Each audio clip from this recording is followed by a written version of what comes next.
This is Ethan Brosh, and you're on BackstageAxxess.com, where the real show begins.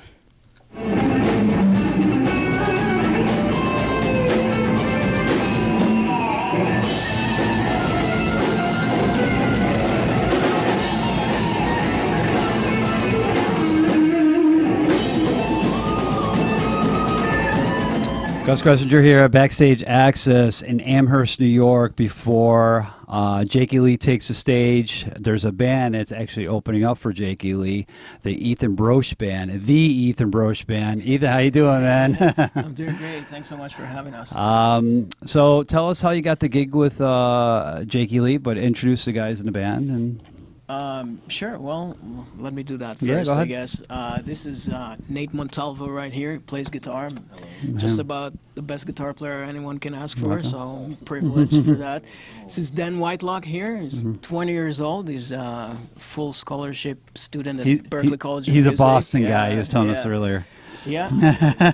Yeah. He plays drums in the band, although he plays a lot of instruments. Okay. And this is Giorgio Mangeli. Came from Italy to do the tour with us and plays bass. And we met at Berklee years ago, and he owns a professional music studio. He produces, and there's a lot of talent in this band. So, you know, I couldn't be happier with these guys that, you know, I'm privileged enough to play with. And that's cool. And like Jakey Lee obviously is a very talented guitarist. And tell us how you got the gig with Jakey Lee. Well, I'm a huge Jakey Lee fan. You know, he was always my Aussie guy. You know, it was like, you know, I always have that argument with a lot of people. I always had it, you know, years ago with everyone. And Jake was always, you know, it was one of my biggest influences, you know, ever since I saw the video for Bark at the Moon. That really changed my life. So for me, it was, I waited years for him to make a comeback. And I think everybody did. yeah, I think so. So, you know, I was so happy when he finally decided to do it again. And then on his second show back, which was in San Diego, I knew the promoter, so I got to open for Jake. I got to know him and some of the other guys, and it was just, I guess it was just a matter of time to get things situated and figured out. And I already suggested to Jake even back then that, you know, we should just get a tour bus and do like an East Coast run. And yeah, after you do certain things in the business, you get to know a bunch of people, and you can work some stuff like that out. And it ended up being such a good match, I think, that it works. So. And Jake's been kind of like doing this almost, you know, on the road and off the road, and you've been pretty much a consistent opener, so there's definitely a connection there. I think so. Yeah. You know, it's like Jake's band and this band, we became really good friends, and it just something is clicking, you know, so it definitely works. I want to talk about your second disc, Live the Dream, which is actually under Carmine and Pieces label, That's right. Rocker Records. So talk about that and talk about how you got actually hooked up with Carmine, and, you know, and talk about the album. Well, getting hooked up with Carmine was actually, it pretty much happened behind my back. I didn't even know. This is like, you know, my manager talking to the publicist, talking to like the Carmine's partner that started the record label. Again, it's something that after you do certain things, you get to know certain people, and these things just happen without you even really expecting them to happen, which is really cool. That's actually the only thing that I like about the music industry. It's like you never know what's around the corner. So. And that's a bad thing too sometimes. Yeah, that's true. That's true. That's also the only positive thing that stayed with the music industry. Tell us about the differences between this record and Out of Oblivion, the first record.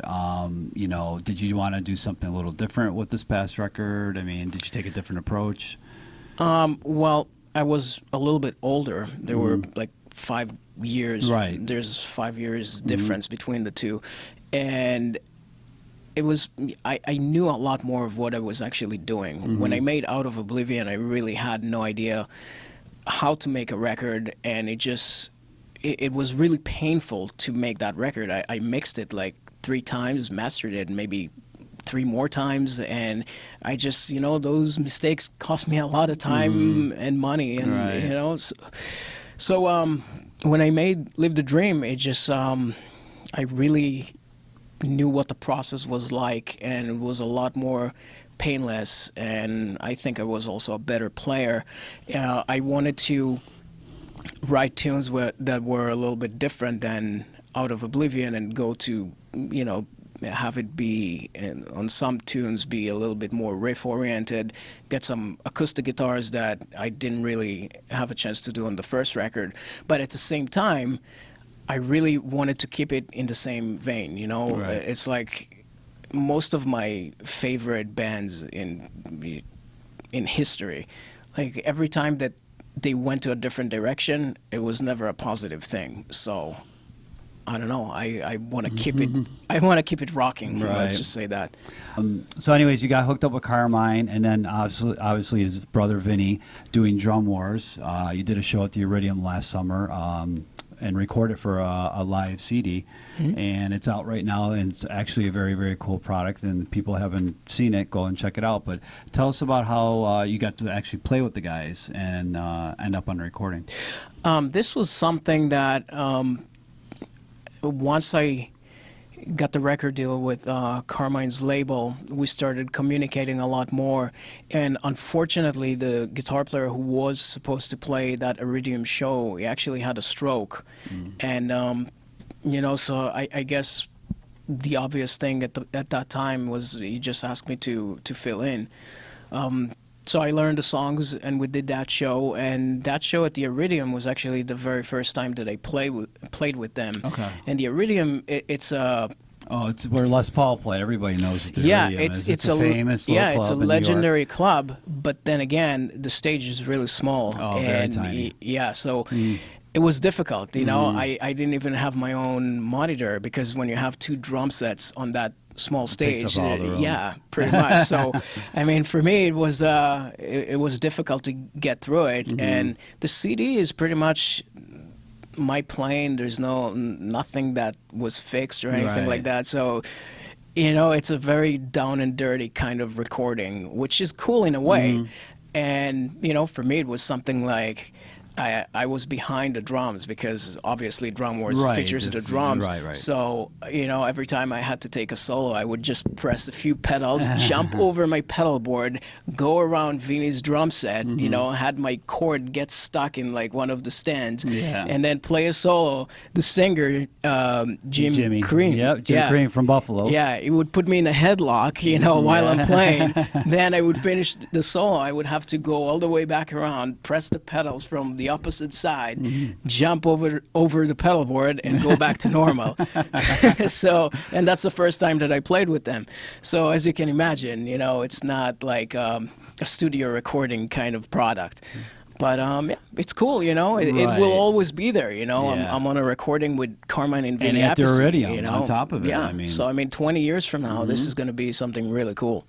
And I don't know if anybody out there knows your history, and you're a Berklee guy, and you taught at Berklee, correct? Do you still teach at Berklee? I teach there during the summers, yeah. So, and tell us about the experience about giving back and teaching the kids. And it's awesome, That's one of the main reasons why I still live in Boston. I think Berklee is it's such an amazing place.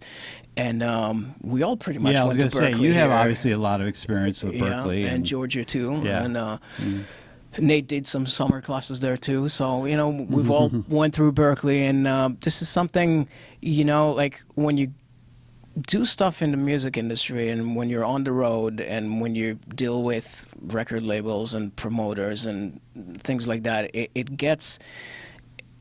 it gets you really, how can I say it? It's like you get jaded with a lot of those things. So, and for me, I deal with the industry side so much, and I don't even really get to play guitar anymore so much. So going back and teaching in the summer at Berklee and being in that environment where you have about 4,000 musicians, and they're all very talented, and they and the only thing that they care about is just music. They don't even talk about the business. Right. So for me as a musician, I need that. I need that break and just not think about the business and really focus on music. And it makes you want to practice more and to just like get deeper and deeper into music and learn more. It's actually a great outlet. Is kind of that's your actually your vacation almost, so to speak, right? Pretty much. Yeah. Pretty much. So tell us about the band going forward. What to expect? Are you working on any new material? I mean, what lies ahead for you guys? You know what? You just never know. I am working on my third record. I'm not sure when it's going to be done, but we definitely want to do more touring. I mean, we toured with Yngwie Malmsteen a couple of years ago. We did some shows with Michael Schenker. This is the second tour that we're doing with Jakey Lee. And I think with Jake, we're probably going to end up doing some more stuff in the future. It's working so well. And even on our own, we'll probably book our own headlining tour. And we'd love to be back here in Buffalo. Every time that I played here in Buffalo was great just response. Yeah, you guys got to absolutely. really check out Ethan Brosh Band, the Ethan Brosh Band. We just say it as a joke, but yeah, check these guys out on the road. You want to plug your website just because? Yeah, it's just ethanbrosh.com, ETHANBROSH. Just ethanbrosh.com or Facebook or YouTube. Any social, the social media sites. The usuals. Okay, and check these guys on the road with Jakey Lee and BackstageAxxess.com. Thanks for taking the time.